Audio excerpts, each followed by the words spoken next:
Hello and thanks for staying with us. Welcome to Political Platform on Ray Power Radio and Africa Independent Television, AIT. My name is Amechi Anapwe.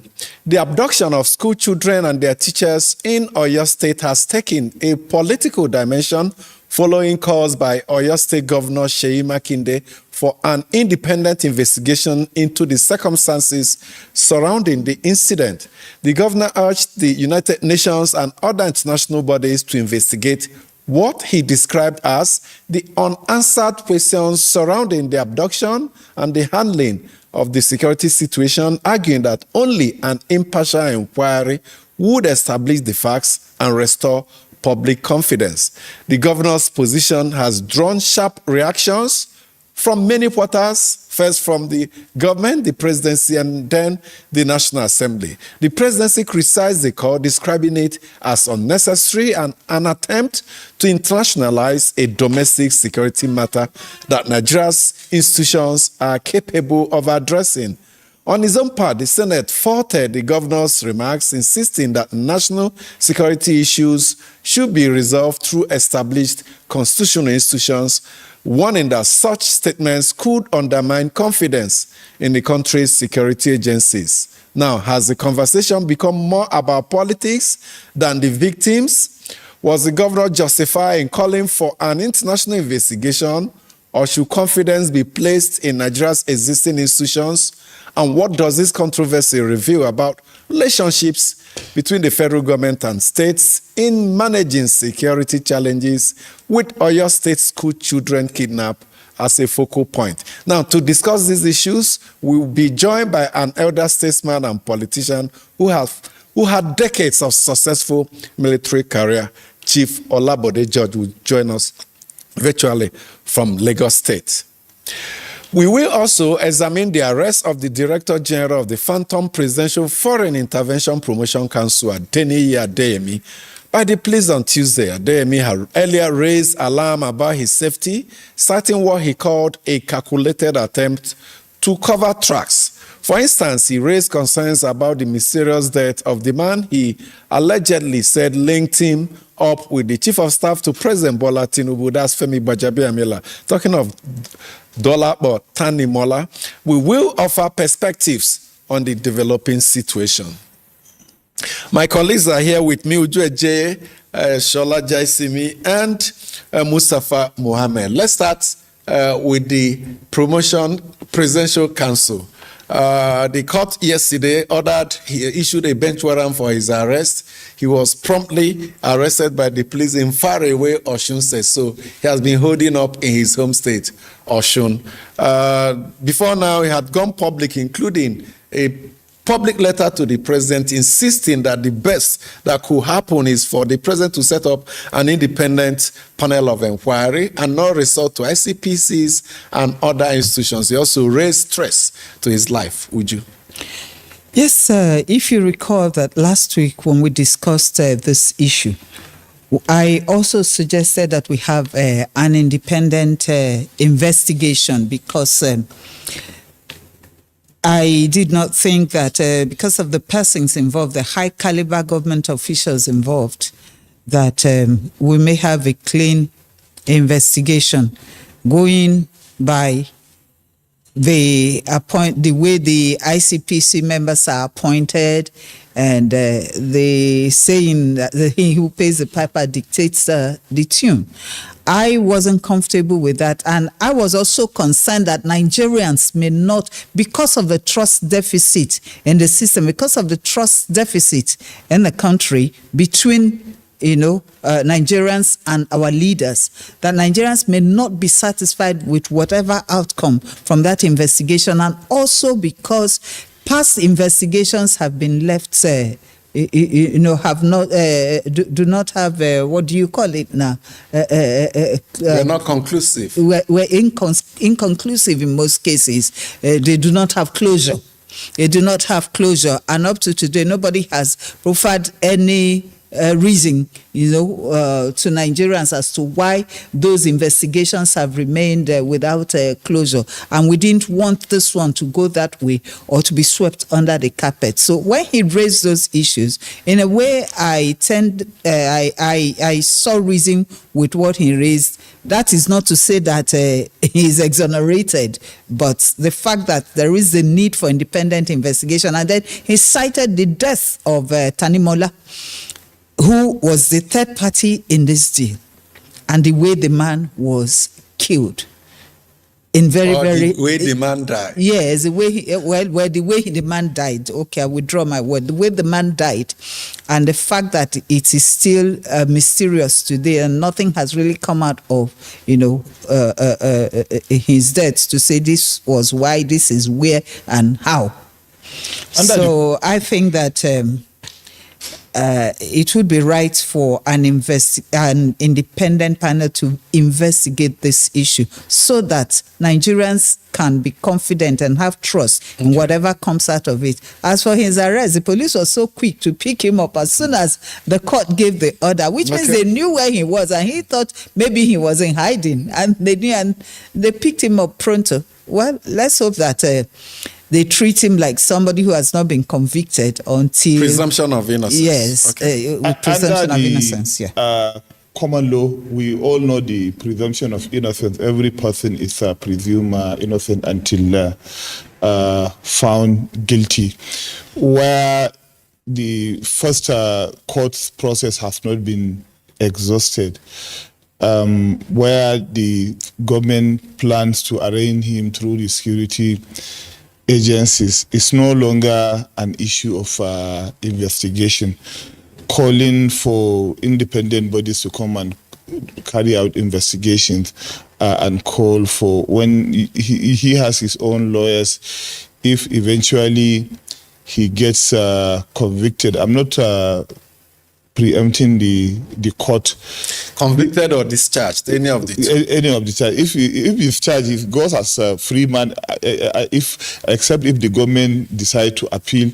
But if he gets convicted, he also has the right, the lawyers can appeal to the appellate courts until it gets to the Supreme Court. So when the court processes are not even exhausted, when he has chances for appeal, if he gets convicted, or government disagrees if he is discharged, why do we need to call for an independent body to investigate, whether from the NGOs, civil societies, United Nations? In fact, this is a national issue. We don't need United Nations or whoever to actually come.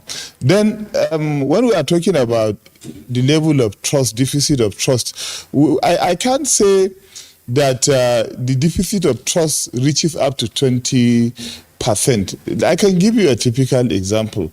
You travel around or you move around the big cities. You see policemen patrolling, you see checkpoints everywhere.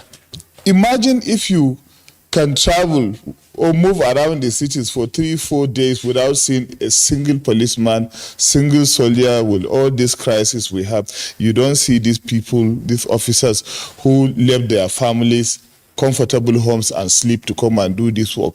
How would you feel with all this crisis if these people are not in our streets? So we cannot say that we don't trust these people at all. Yes, we know there's corruption in the country. Okay. Some people compromise the ethics of their jobs, but I think they should allow the courts to exhaust the processes. Mr. Adeniyi Matthew has made that call. In fact, let me start from the way I saw him seated in the video that is trending. The police tried to make sure that, look, you're already a criminal. They put him on the floor. We keep wondering why the law enforcement agency will already convict people in their own approach. If you arrest somebody, give everybody the dignity of the human person. That's the call we've always made. They strip some people to their underwear. I'm happy that, look at him on the screen, they're still wearing his kaftan, nicely ironed with what we call gaiters. Those are in secondary school, you iron, everything is trim and proper with starch. So he has made the call for independent investigation. That's what Mr. Adeniyi Matthew is asking for.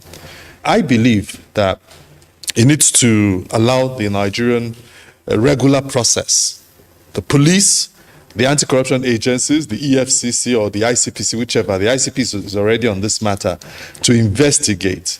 That's my call. Even though he has made allegations that are so weighty, which we shouldn't sweep under the carpet, neither should we knock Mr. Gbajabiamila for those allegations, because these are allegations.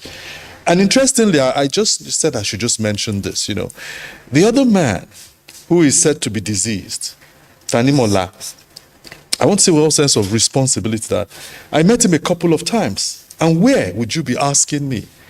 I saw him prominently at the Ministry of Foreign Affairs.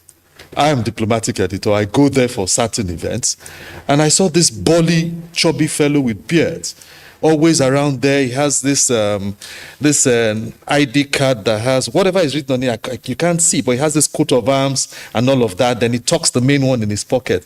He does so he's always on the corridors of power. Yes, he does photo ops with ambassadors who come there. So I even assumed he even asked me, "Oh, Jai Simi, how are you? Can we have a photo?" I said, "Oh, probably because, in humility, I said, oh, this man has seen me on TV." I was even shy. So when all this broke, I said, this is this gentleman now.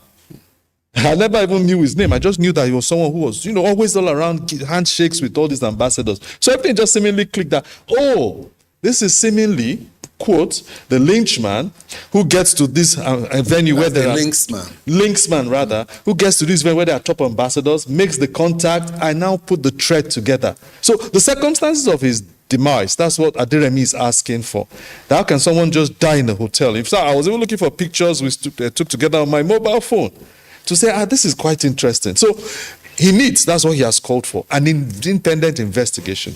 Whether the authorities will grant him that's out of the question, because those who are involved, now the ICPC have said we will investigate all of this to ensure that we know what is really happening. Okay, the issues have been put out there by my colleagues here.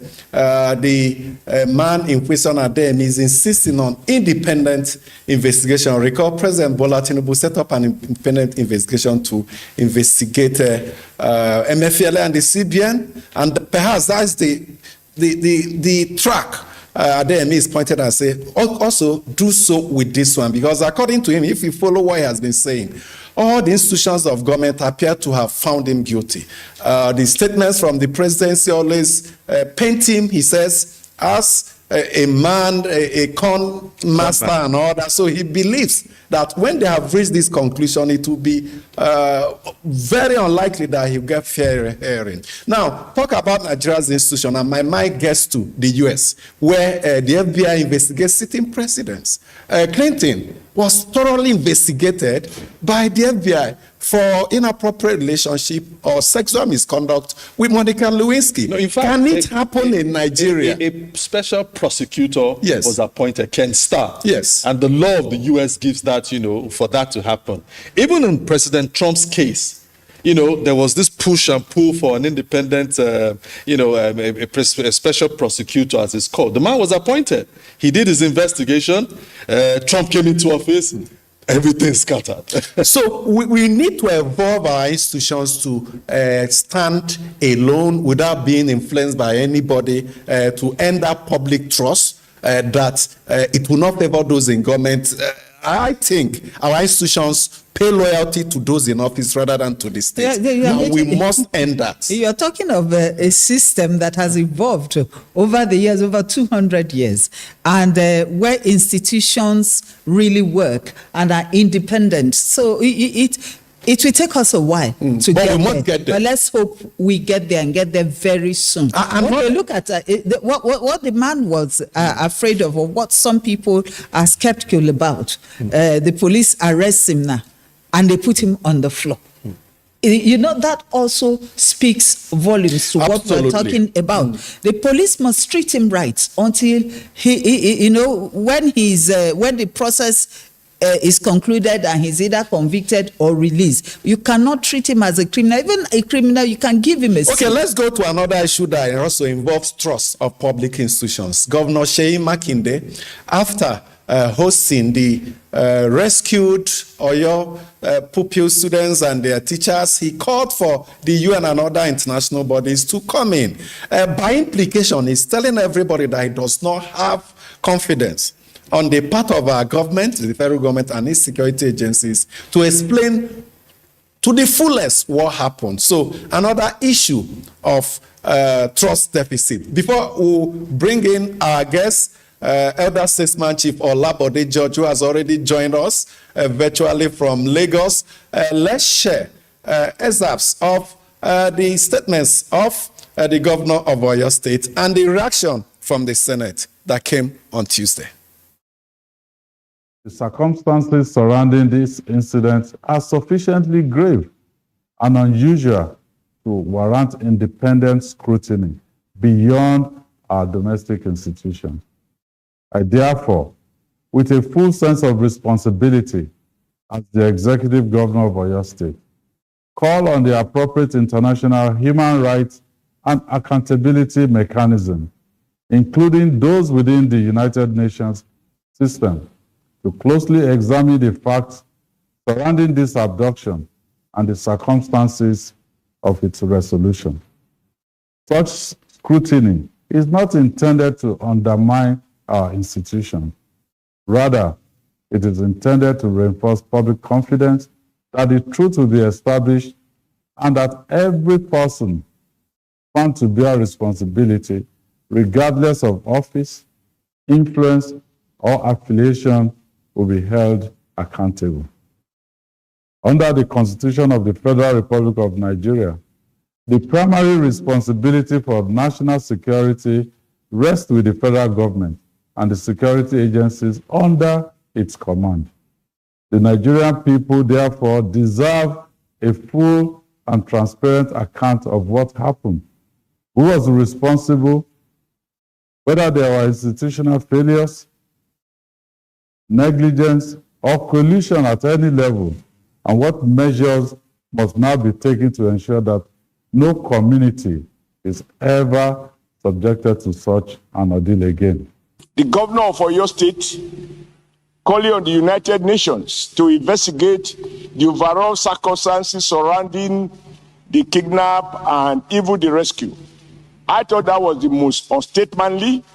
He was carrying partisan politics too far, and this Senate should condemn his unguided statement. Nigeria is a sovereign nation. When we wake up and call on foreign authorities to investigate, this is one case in which our armed forces have shown that without paying ransom, even if it meant that these children and some of the elders had to be in captivity for almost 2 months, that the armed forces were working quietly to have these rescue operations, which, as well captured in this motion, led to some loss of life. To trivialize it, to suggest, as the governor of Oyo State seems to have done, that there is something that is not open, that the UN needs to unearth the circumstances, is to question the sovereignty of our nation and to downplay the achievement of the commander-in-chief, President Bola Ahmed Tinubu, and all the service chiefs and in fact all those involved in this process. I think that there's a moment in the history of a nation when across party divide we should stand in unison to commend what has happened, I mean, the way in which people were released, and to encourage the armed forces to build on it. Okay, Governor Makinde's position and the response from Senator Adams Oshemole. Your quick input before we get to our guest, Mustafa. You know, sometimes you say simple things that you think are right and you cause crisis. It's like your wife cooking a half-done rice and you're calling your neighbor to come and investigate. Is it the water that is too low, or is it your gas that finished, or is it that the rice is stubborn? Or she doesn't have the cooking skills. She doesn't have the cooking skills. Like most young women have problem now. Well, I hold the view that if Governor Seyi Makinde is asking, because we're not unaware of all the issues that occurred before this release. The issue around you are the chief security officer. He says, I am according to what is written there, but I can't even give CP instruction. The GOC reports to his boss in Abuja. DSS director there in Oyo State reports to the DG of DSS. These are the things Mr. Seyi Makinde is asking. And the truth is that, let me just say my belief and opinion is that if he's asking for this, fine. Nigeria is a signatory to the UN Charter. The UN Charter says you cannot intervene in the domestic security of another country. But there are clauses in the UN system where if there are issues of disappearances of persons, there's a convention. Okay. Nigeria is a signatory. You know, so that could be exploited. Yes, that civil society and even persons can write to the UN, and the UN Secretary General can appoint a special rapporteur to look into these issues. Okay. That's what Mr. Makinde is saying. Would you? So I do not see anything wrong in what he has asked for. If he has doubts that maybe some things went awry somewhere along the line, he has the right to say, look, investigate this and let's be clear about what truly happens, so that children would never have to go through, or their teachers even would never have to go through what these Oyo children and even the Borno children are going through. If you recall that during the time of Goodluck Jonathan, our president now wrote to the criminal court in The Hague to investigate whether the presidency or the president was involved in the kidnap then of some Is it on record? children. Yes, it's on record. In fact, I wrote it down, but they will confirm that.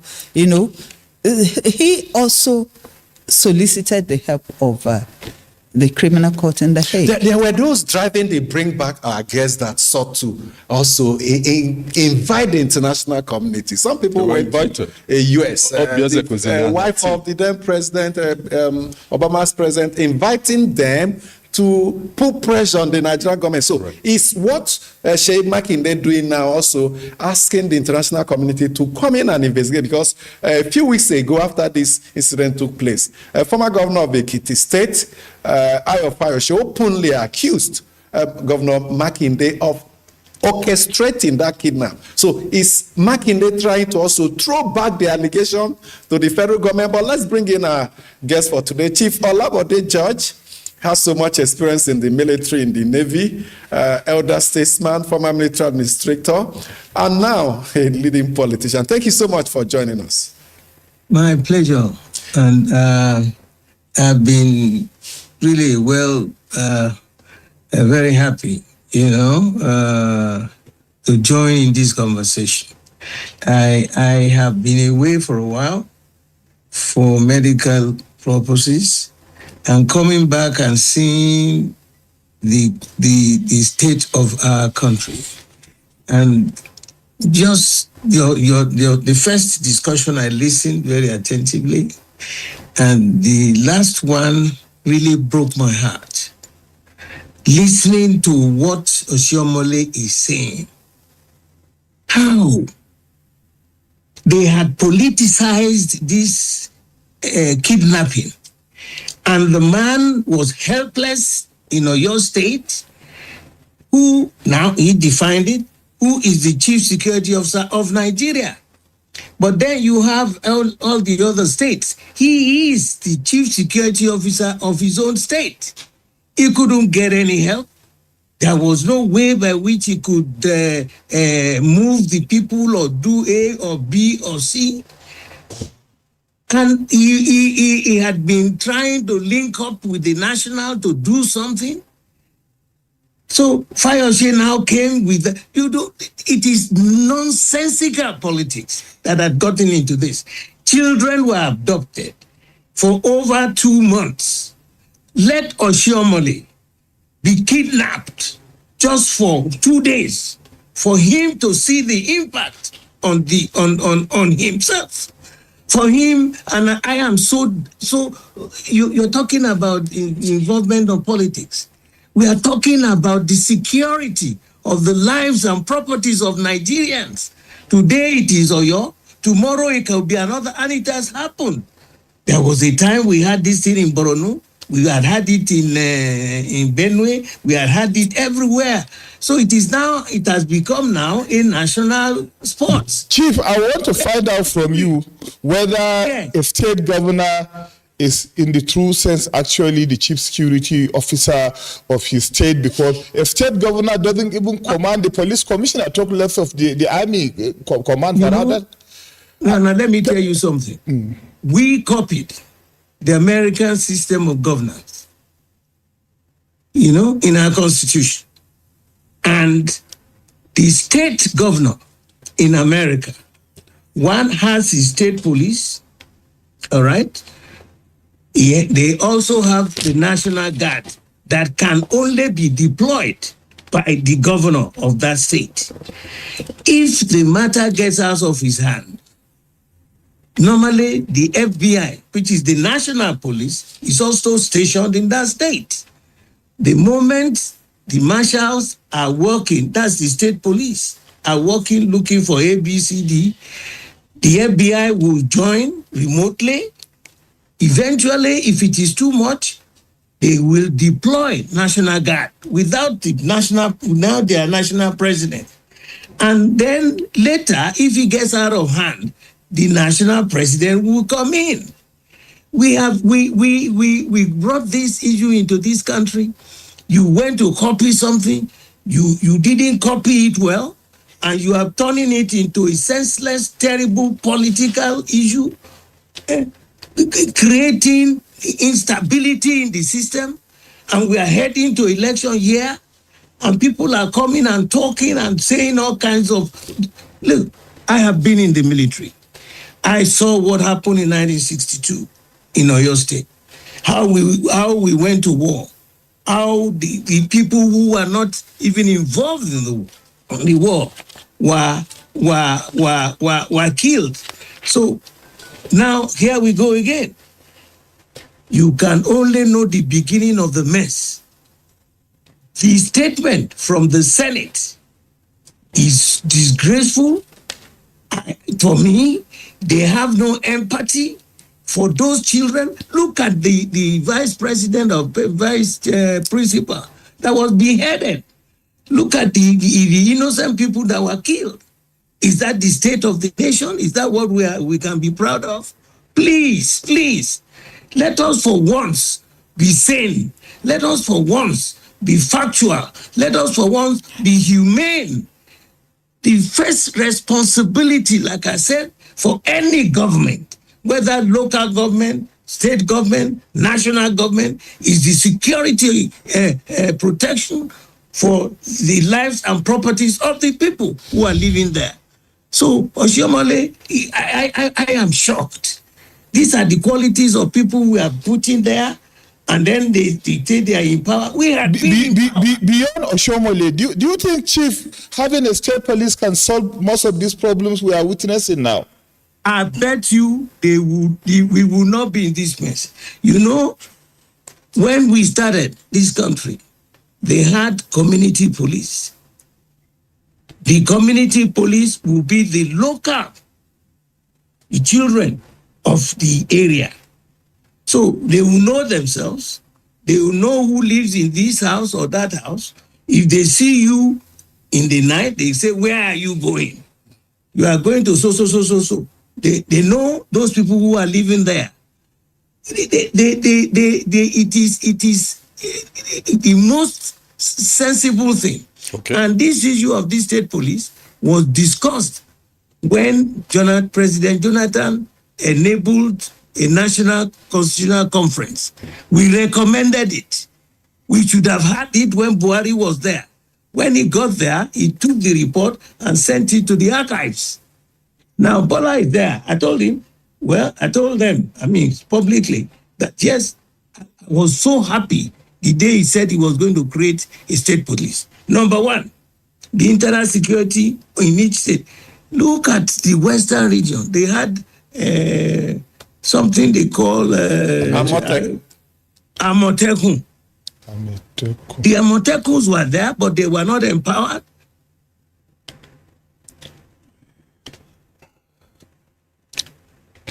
How do they protect? That's the first line of defense.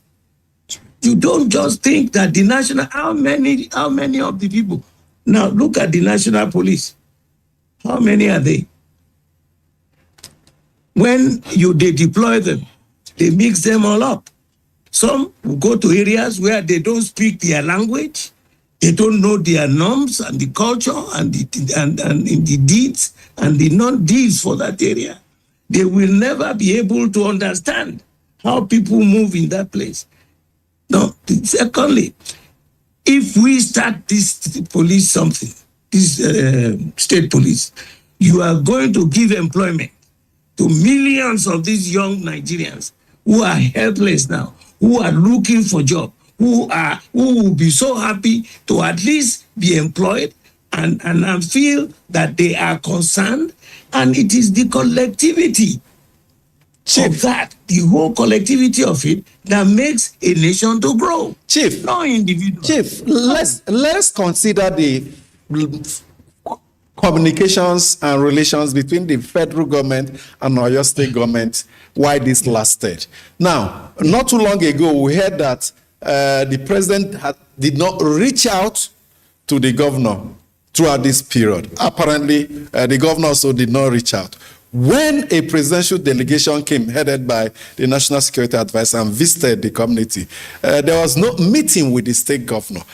What should be the ideal in a security situation, a national security threat like this? What should be the form of relations, communication between a state governor and a president? I am miffed. I had been a military governor. I had been in the military. I was opportune to have been in the political party and to end up as the deputy national party chairman of the deputy national chairman of the largest political party in this country. Before we had worked in tandem. Because you are in opposition, that doesn't mean there is a red line between you and the villa. Maybe what he said was he declared that he has intention to be presidential candidate. And so they blocked him. When the security advisor went there to that state, where should they go first? And my young brother, Femi, they should go to the governor's office. That is his state. But they went to the village to meet the head of the village with some people. And you know the answer they got? We don't need your money. We don't need your rice. We don't need your food. We need our children. That is very foretelling. That the matter is, don't politicize it. We are missing our children. Our hearts are broken.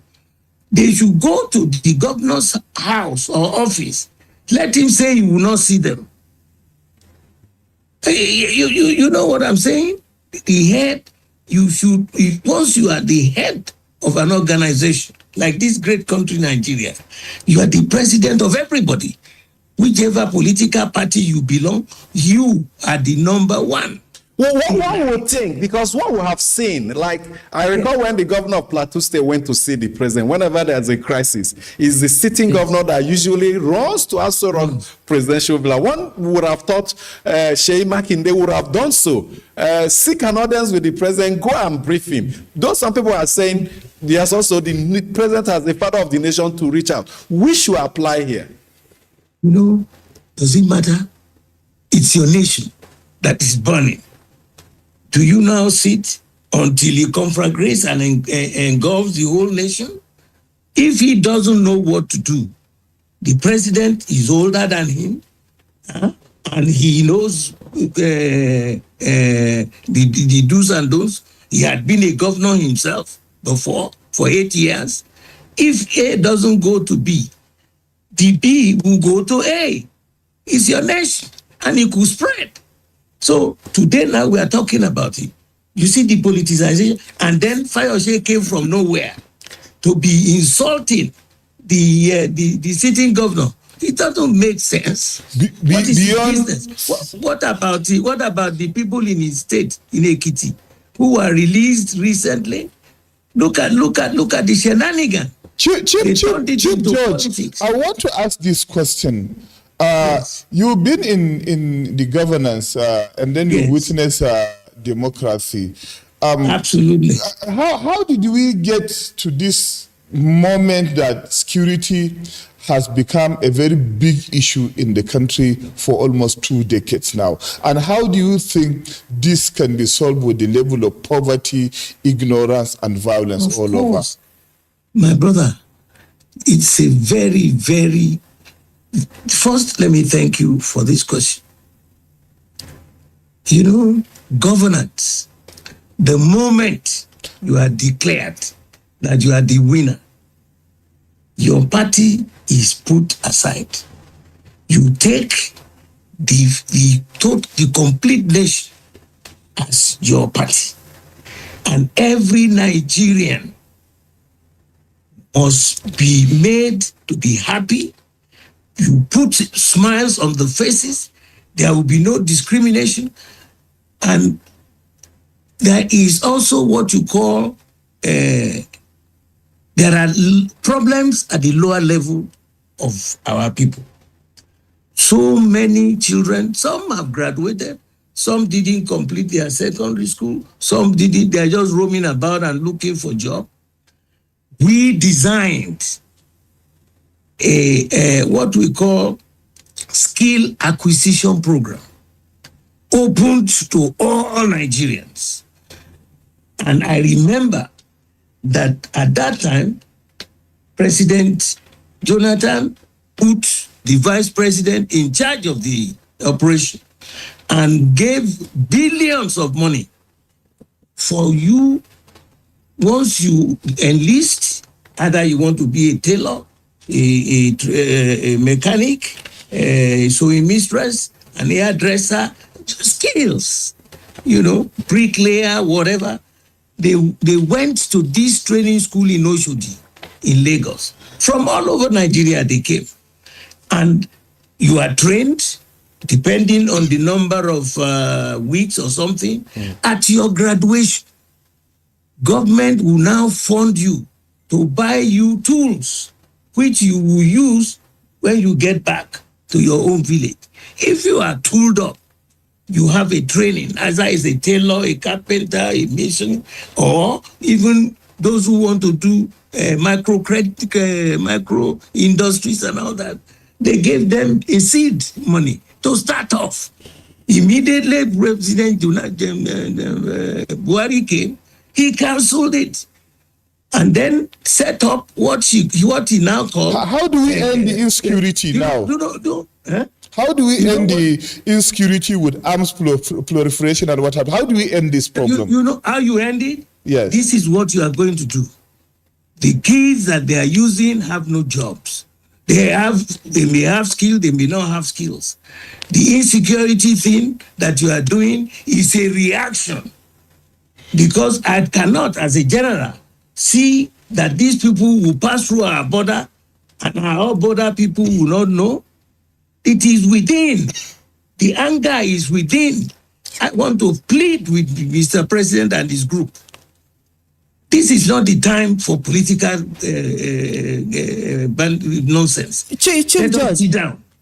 Let us sit down and look at how do we make the lives of these young people more meaningful to themselves, Chief, to the nation. Chief Olabode George, Now, how do you see the call by Governor Makinde for the UN to investigate what happened in Oyo State? Do you see anything wrong in it? And considering that opposition political parties, also led by the current president, did the same thing. I think that was around 2013. 14, yeah. It may be possible.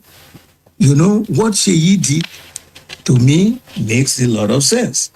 In fact, if he had contacted some senior members, some elders who have the experience, my approach would have been different.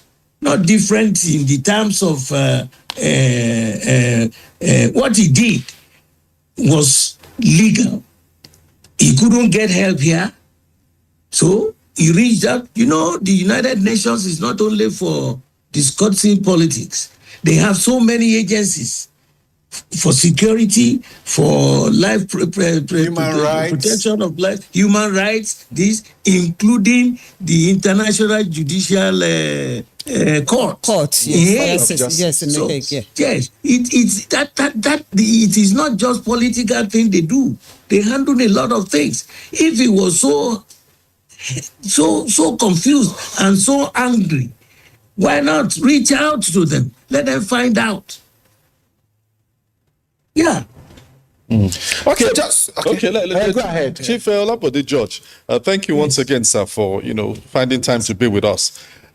Looking at the whole structure, because Uju has mentioned that the president in 2014 also said, to Jonathan, the president then, that look, if you need international help in ending all these kidnappings, call for it to help you.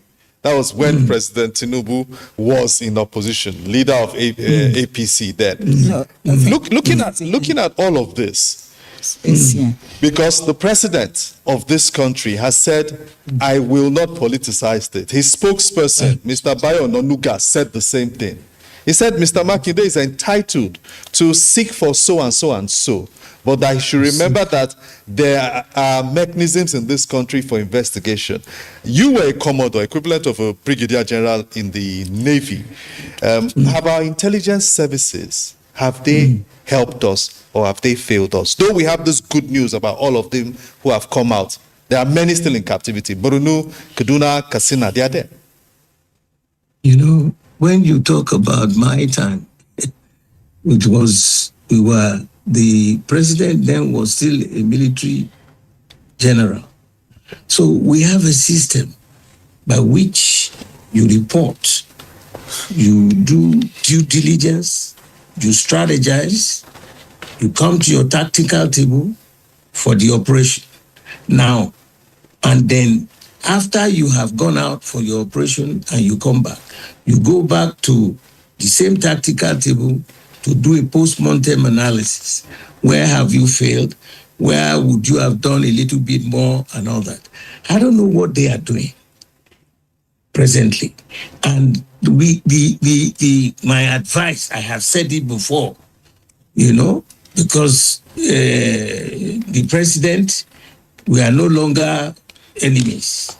But I have advised twice on issues that I knew.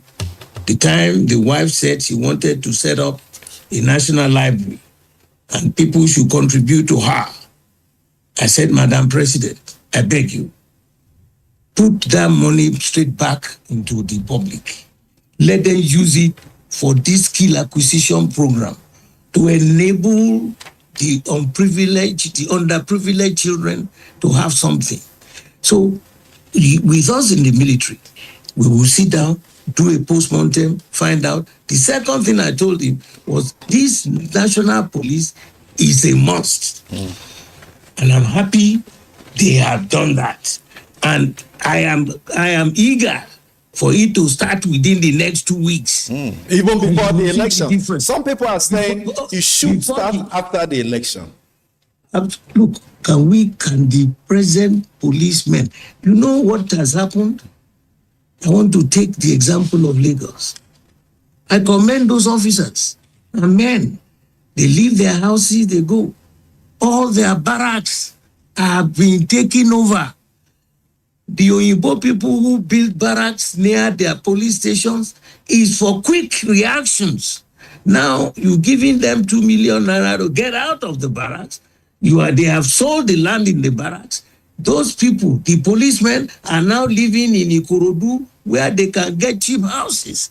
How do you report? Where's the transportation money? You've added so much to them. There is no coordination. We have totally misinterpreted the functions of these people. So I am saying before the next election, look, why are we hurrying for election? We must do the election. We must do the election. Look at the mayhem created for all the other political parties. I have a release today, and I will plead that you people should read that release. Things that should not concern the judiciary, things that have been decided by the Supreme Court of this country. Okay. Yes, I was actually going to ask you, Chief Judge, to ask, how do you see the various court cases and, the judgments that keep coming up, and today is positive, tomorrow is negative, and opposition parties appear to be in disarray right now?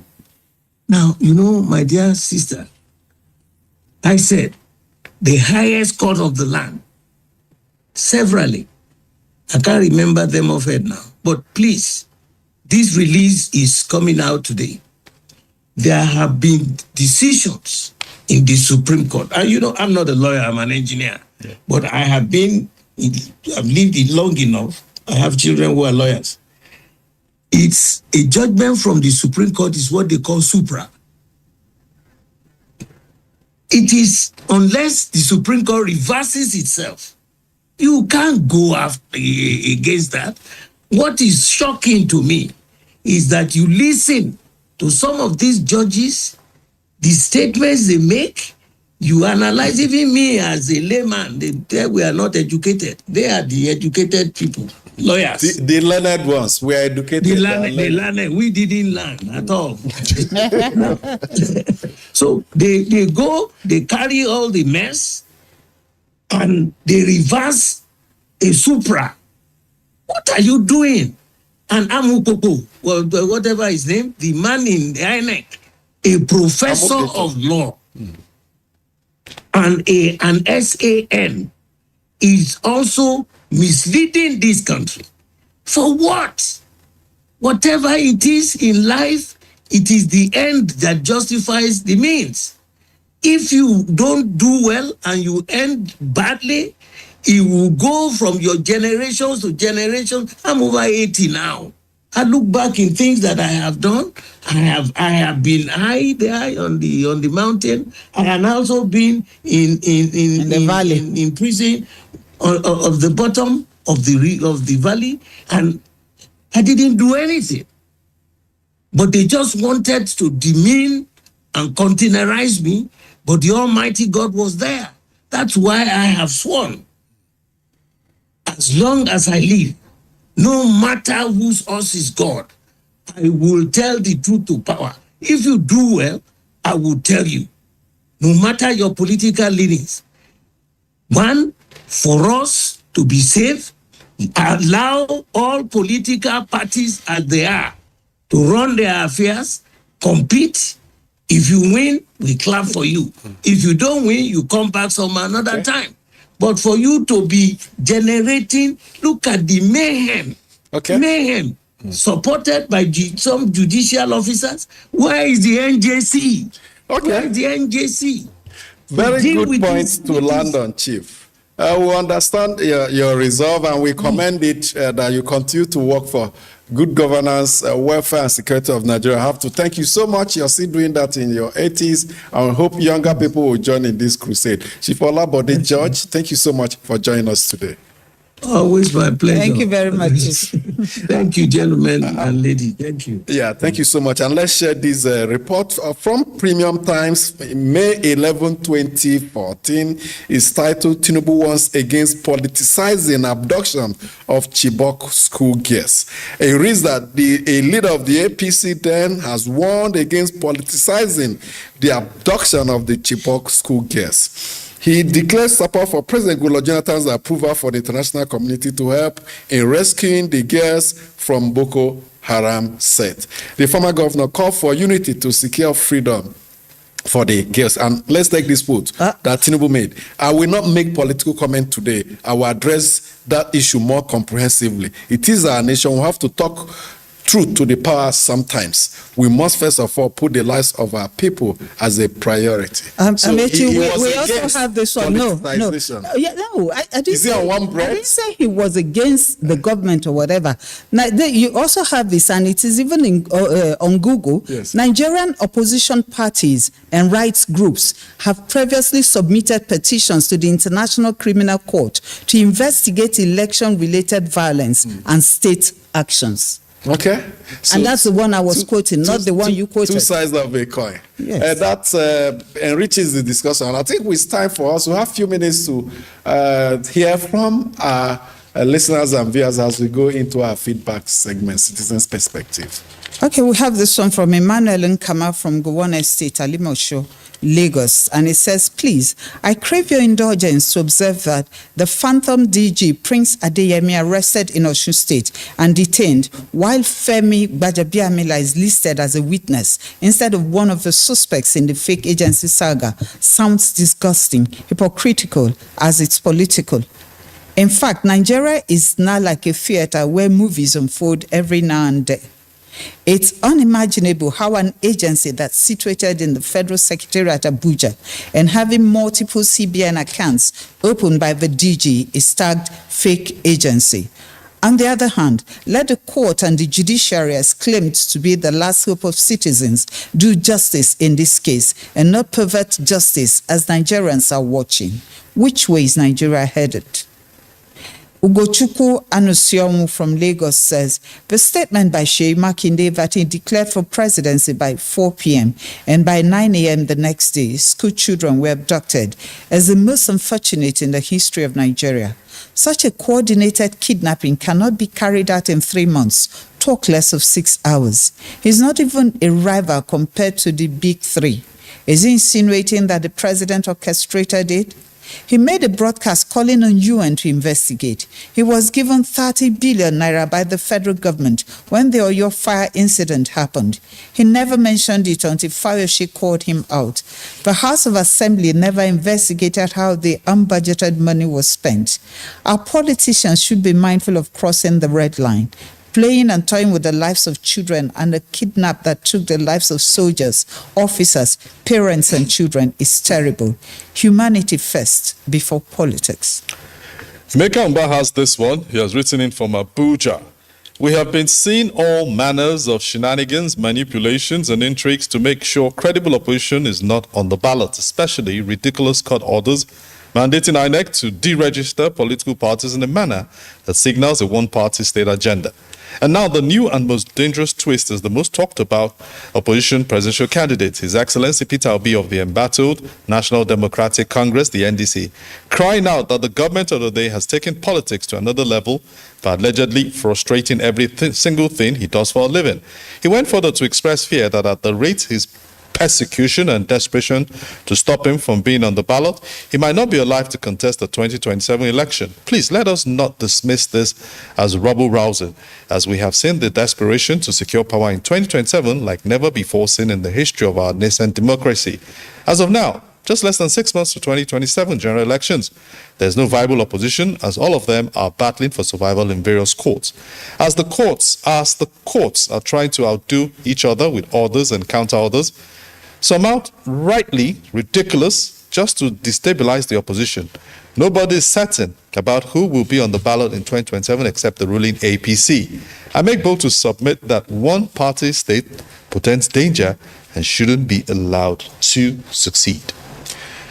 Thank you so much for the mails. Please do keep them coming. And on that note, we have come to the end of the show today. We'll return tomorrow for another edition. On behalf of my colleagues, my name is Amechi Anapwe. Enjoy your day. Thank